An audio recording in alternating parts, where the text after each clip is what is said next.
চট্টগ্রামের আনোয়ারার গহিরা, পতেঙ্গা, বাঁশখালী সহ বেশ কিছু এলাকায় এই চক্রের হাতে জিম্মি জেলেরা।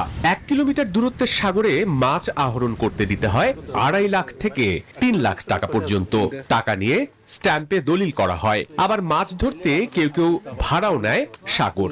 চট্টগ্রামে সাগর বিক্রি হচ্ছে লাখ লাখ টাকায়। সীমাহীন জলের সীমানা ভাগ করে স্ট্যাম্পে দলিল করে দিচ্ছেন বিক্রেতারা। দর্শক, শুনতে অবাক লাগছে কিংবা ভাবছেন কিভাবে সম্ভব এই ঘটনা? নিউজ 24 এর অনুসন্ধানে দেখা গেছে চট্টগ্রামের বিভিন্ন এলাকায় সাগর ছোট ছোট ভাগ করে বিক্রি করছে একটি প্রভাবশালী মহল। বিনিময়ে স্থানীয় জেলেদের কাছ থেকে হাতে নেওয়া হচ্ছে মোটা অঙ্কের টাকা। আবু জাবেদের ছবিতে নয়ন বড়ুয়া জয়ের তথ্যে ডেস্ক রিপোর্ট। দখল যার সাগর তার, এখানে ক্ষমতা হলো সবচেয়ে বড় হাতিয়ার। নীল জলরাশিতে সৃষ্টিকর্তার দেওয়া মৎস্য সম্পদ দখল করে রেখেছে অসাধু চক্র। মাছ ধরতে হলে আগে কিনতে হবে সাগর পার, নয় মাছ ধরা বন্ধ। লুট হবে জাল ও নৌকা, এমনকি নির্যাতনে যেতে পারে জেলের জীবনও।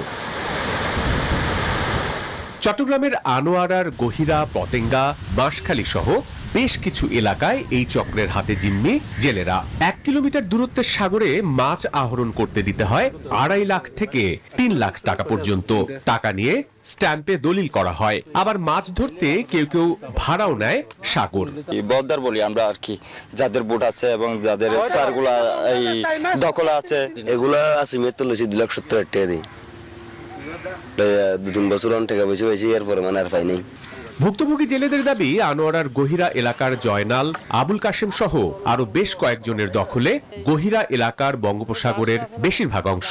আমাদের পার এখানে, আরেকজনের পার ওখানে, এরকম সেলিম আছে, তারপরে আমাদের জয়নাল আবেদিন, এরকম কয়েকটা পদ্মার আছে।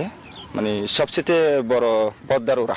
খালেদ আছে, তারপর ওই মুস্তাক আছে, এরকম বিভিন্ন বা এরকম করে অনেকজন আছে। টাকা না দিয়ে সাগরে জাল ফেললেই চলে নির্মম নির্যাতন। সব সময় মৃত্যুর ভয় কাজ করে আর কি। জলদস্যুরা ধরে সবকিছু কেড়ে নিয়ে যায়। সাগর থেকে মানে ঘন্টার পর ঘন্টা ফোন আসে, আমাদেরকে দৌড়াইছে, এগুলো পর আর কি। পদ্মা সেতু, মেট্রো রেল এবং এলিভেটেড এক্সপ্রেসওয়ে নির্মাণের গর্বিত অংশীদার বসুন্ধরা সিমেন্ট। এদিকে দখলদাররাও স্বীকার করলেন সাগর দখল রাখার কথা। প্রথম একটা নিয়ে শুরু করছি, মানে হারবার একটা, যে বোর্ড 8-10টা আসে, 8টার থেকে একটা নিয়ে শুরু করছে, 1টা থেকে 2টা, 2টা থেকে 4টা, 10টা, 12টা পর্যন্ত করছে, এখন 8টা আছে। সকল না, মনে করেন নির্দিষ্ট একটা জায়গা, এটা মনে করেন আমি বসাইছি। এমন চাঞ্চল্যকর অপরাধ দীর্ঘদিন ধরে চললেও জানে না খোদ মৎস্য অধিদপ্তরও।